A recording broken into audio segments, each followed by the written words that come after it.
চাকরি প্রত্যাশী ভাই ও বোনেরা, আপনারা যারা পরীক্ষা দিবেন আপনাদের পরীক্ষাটি লিখিত হবে। আমি আবারও বলি, আপনারা যারা পরীক্ষা দিবেন আপনাদের পরীক্ষাটি লিখিত। আজকে একটি লিখিত পরীক্ষার প্রশ্ন প্যাটার্ন নিয়ে এসেছি। ইনশাল্লাহ এই প্যাটার্ন থেকে 35 থেকে 40 নাম্বার অনায়াসে কমন পাবেন। শুধু ধৈর্য সহকারে সম্পূর্ণ ভিডিওটা দেখেন, আপনি পরীক্ষায় পাশ করতে পারবেন। পরীক্ষার প্রশ্ন প্যাটার্ন যেমন থাকবে সেম প্যাটার্নে আমরা একটি চূড়ান্ত সাজেশন তৈরি করেছি, একদম শর্ট করে। এই স্পেশাল চূড়ান্ত সাজেশনটি নিতে স্ক্রিনে দেওয়া হোয়াটসঅ্যাপ নাম্বার রয়েছে, ইমো নাম্বার রয়েছে, দুটোর মধ্যে যে কোনো একটি মেসেজ করে সাজেশনটি সংগ্রহ করুন। সাজেশনের মূল্য 100 টাকা। শুধু হোয়াটসঅ্যাপ অথবা ইমোতে যে কোনো একটাই মেসেজ করে সাথে সাথে সাজেশনটি সংগ্রহ করবেন। সাজেশনের মূল্য মাত্র 100 টাকা। আমি অবশ্যই বলি, যারা যারা পরীক্ষা দিবেন অবশ্যই প্রত্যেকে সাজেশনটি সংগ্রহ করবেন। ইনশাল্লাহ আপনারা পরীক্ষায় পাশ করে যাবেন। আপনি মনে করেন আপনাদের পরীক্ষার প্রশ্ন প্যাটার্নটা যেমনভাবে সাজানো হবে সেম প্যাটার্নে আমাদের সাজেশনটি সাজানো। আপনারা যেন আমাদের সাজেশনটি পড়ে পরীক্ষা উত্তীর্ণ হয়ে যান সেম প্যাটার্নে, এর জন্য আমরা সাজেশনটি তৈরি করেছি। আমরা মূল কথায় চলে যাই।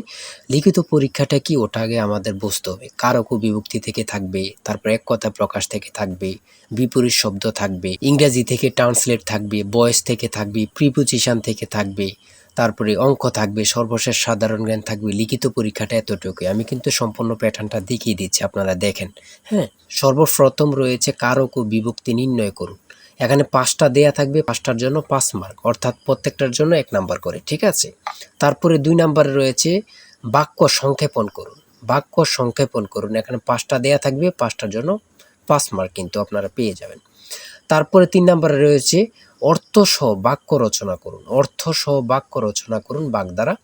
আপনারা এখানে 3টা থাকতে পারে, 5টা থাকতে পারে, প্রত্যেকটার জন্য 1 নাম্বার করে। হ্যাঁ, তারপরে রয়েছে সমার্থক শব্দ লিখুন। এখানে 2টা দিয়েছে, অনেক সময় সমার্থক শব্দ থাকে না, ঠিক আছে, এটা থাকলেও থাকতে পারে। হ্যাঁ, তারপরে রয়েছে 5 নম্বরে রয়েছে প্রবাসী আয় বৃদ্ধিতে করণীয় বিষয়ে সংক্ষিপ্ত প্রবন্ধ রচনা করুন। এখানে কিন্তু বর্তমানে প্রবাসী যারা রিমিটেন্স পাঠায়, এটা কিন্তু খুবই গুরুত্বপূর্ণ বাংলাদেশের জন্য। এই সম্পর্কে কিন্তু আপনাদের শর্ট করে একটি রচনা লিখতে বলবে, এটার জন্য কিন্তু 5 নাম্বার। হ্যাঁ, তারপরে সংক্ষেপে কয়েকটি প্রশ্ন থাকবে। তাই বলি অবশ্যই আমাদের চ্যানেলটি সাবস্ক্রাইব ও পেজটি ফলো দিয়ে রাখবেন। কেন?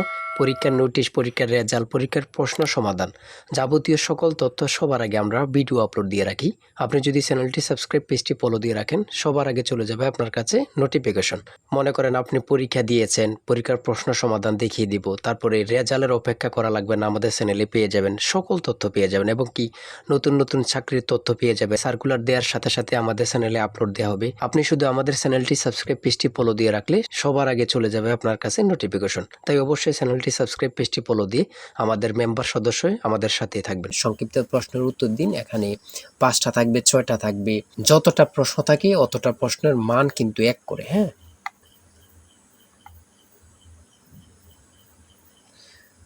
তারপরে 7 নম্বরে কি দেওয়া হয়েছে আমরা দেখি। এদিক দিয়ে আছে সংক্ষিপ্ত প্রশ্ন, এনবি এর পূর্ণরূপ কি, এগুলো দিয়েছে। হ্যাঁ, তারপরে 7 নম্বরে দিয়েছে প্রিপোজিশন। 7 নম্বরে দিয়েছে প্রিপোজিশন, 5টা থাকবে, 5টার জন্য 5 মার্ক। হ্যাঁ, তারপর 8 নম্বরে রয়েছে write the meaning of following fires. হ্যাঁ, এখানে 5টা থাকবে, 5টার জন্য 5 নাম্বার।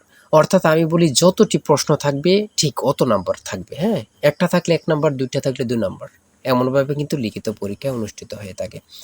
তারপরে এখানে 9 নম্বরে দিয়েছে ক্লাইমেট চেঞ্জ, একটা প্যারাগ্রাফ শর্ট করে। হ্যাঁ, আপনারা 5 নম্বরে একটা প্যারাগ্রাফ থাকবে, এখানে ট্রি প্ল্যান্টেশনও থাকতে পারে, অন্য প্যারাগ্রাফও থাকতে পারে, লোডশেডিংও থাকতে পারে, অন্য প্যারাগ্রাফ থাকতে পারে। আমাদের সাজেশনে কিন্তু এই প্যারাগ্রাফগুলো সমাধান দেয়া আছে। হ্যাঁ, সমাধান সহ দেয়া আছে। আমার এখানে যেভাবে দেয়া আছে সেমভাবে কিন্তু আমাদের সাজেশনে দেয়া আছে। তারপরে আমরা ইংরেজি অংশ শেষ করেছি, গণিত অংশ দেখি।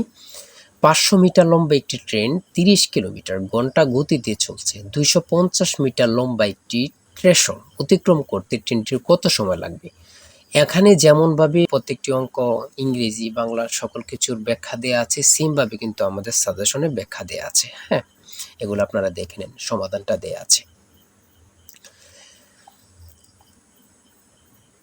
তারপরে মান নির্ণয় থেকে একটা অঙ্ক দিয়েছে। প্রত্যেকটা অঙ্কের জন্য কিন্তু 5 নাম্বার করে। প্রত্যেকটা অঙ্কের জন্য কিন্তু 5 নাম্বার করে। একটি দ্রব্য 378 টাকায় বিক্রয় করলে যত ক্ষতি হয়, 450 টাকায় বিক্রয় করলে তার 3 গুণ লাভ হয়। দ্রব্যটির ক্রয় মূল্য কত? অঙ্কটা সমাধান দেওয়া আছে, আপনারা দেখে নিন। তারপরে রয়েছে 13 নম্বর, একটি শ্রেণীতে যতজন ছাত্র আছে প্রত্যেকটি তত টাকা করে দিলে মোট ৬,৫৬১ টাকা হয়। ছাত্র সংখ্যা কত? হ্যাঁ, এখানে সমাধানটা দেয়া আছে, আপনারা দেখে নিন। সর্বশেষ সংক্ষিপ্ত প্রশ্ন উত্তর। এখানে পূর্ণরূপ থেকে প্রশ্ন থাকবে, একটা বলেন দুইটা বলেন, প্রশ্ন থাকবে পূর্ণরূপ থেকে। হ্যাঁ, এখানে যেমন দিয়েছি এটিএম এর পূর্ণরূপ কি, তারপরে রয়েছে জাতিসংঘের নামকরণ করেন কি, অথবা জাতিসংঘ সনদ কবে কার্যকর হয়। হ্যাঁ, এখানে যেই সাধারণ জ্ঞানগুলো নিয়েছে খুবই গুরুত্বপূর্ণ। কোন অক্ষাংশকে মকর ক্রান্তি এবং কোন অক্ষাংশকে কর্কট ক্রান্তি বলা হয়। তারপরে রয়েছে 2025-2026 অর্থ বছরের প্রস্তাবিত বাজেট কত। বর্তমানে বাংলাদেশের মানুষের মাথাপিছু আয় কত।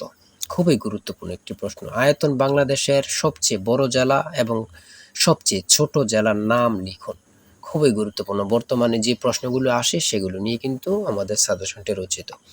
তারপরে রয়েছে জাতীয় স্মৃতিসৌধ ও কেন্দ্রীয় শহীদ মিনারের স্থপতি কে। এটা কিন্তু অনেক চাকরির পরীক্ষা আসে। হ্যাঁ, তারপরে রয়েছে পদ্মা নদী বাংলাদেশে কোন জেলা দিয়ে প্রবেশ করেছে। বাংলাদেশ ও মায়ানমারকে বিভক্তকারী নদীর নাম কি? নাফ নদী। এটা কত পরীক্ষা যে আসছে আল্লাহ ছাড়া কেউ জানে না। বিভক্তকারী নদীর নাম হচ্ছে নাফ নদী। হ্যাঁ, আইসিসি এবং ফিফা এর সদর দপ্তর কোথায়? খুবই গুরুত্বপূর্ণ। 2024 সালে শান্তিতে নোবেল পুরস্কার পেয়েছেন কে? তিনি কোন দেশের নাগরিক? তারপরে সর্বশেষ যে প্রশ্নটি রয়েছে সেটা হচ্ছে বাংলাদেশের জাতীয় পতাকা ডিজাইনারকে। জাতীয় পতাকার দৈর্ঘ্য ও প্রস্থের অনুপাত কত? খুবই গুরুত্বপূর্ণ এই প্রশ্নটি। হ্যাঁ, আমি আশা রাখি প্রত্যেকে এই প্রশ্ন প্যাটার্নটা দেখবেন এবং কি আমাদের সাজেশনটি সংগ্রহ করতে এই নাম্বারে জিসান স্যারের চূড়ান্ত সাজেশন কিনতে হোয়াটসঅ্যাপ অথবা ইমোতে মেসেজ করবেন। শুধু হোয়াটসঅ্যাপ অথবা ইমোতে মেসেজ করে সাথে সংগ্রহ করেন। আমি আশা রাখি প্রত্যেকে আমাদের সাজেশনটি সংগ্রহ করবেন। ইনশাল্লাহ আমাদের সাজেশনটি পড়ে পরীক্ষা দিতে গেলে আপনি উত্তীর্ণ হয়ে যাবেন। আর অবশ্যই আমাদের চ্যানেলটি সাবস্ক্রাইব করে আমাদের পাশে থাকবেন। আজকের ভিডিও এই পর্যন্ত। সবাই ভালো থাকবেন, সুস্থ থাকবেন। আল্লাহ হাফেজ।